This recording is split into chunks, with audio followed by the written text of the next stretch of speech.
Hi guys, welcome back to Alight motion series. In this video I am going to talk about tools. In previous videos I have already thought about basics. Watch it to understand better about basics. Link of playlist is in description. By clicking media option you can add your images or videos. By clicking the option left to images or videos you can choose the folder by which you want to import your media.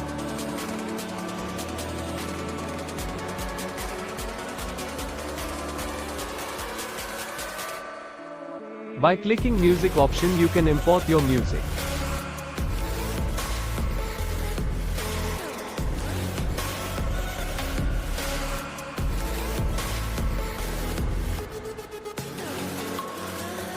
I am going to teach you about object tool in upcoming video.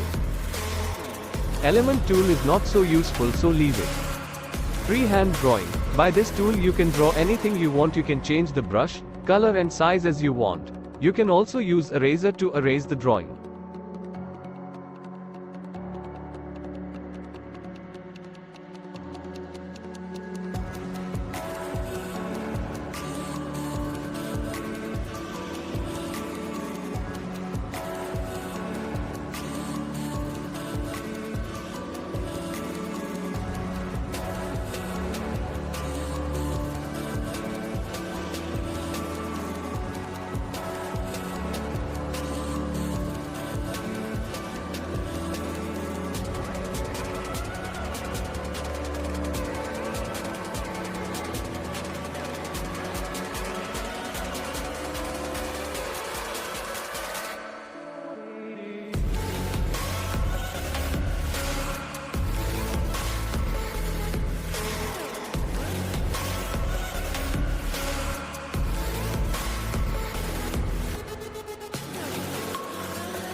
Using vector tool you can select the objects clearly by clicking the plus button and you can see the marks you have marked at right side.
Using text tool you can add text to your videos or images. You can add fonts. There are many fonts in app. You can also import the fonts. You can also add effects to your text.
About changing the angles and position I have told in previous videos, go and watch it.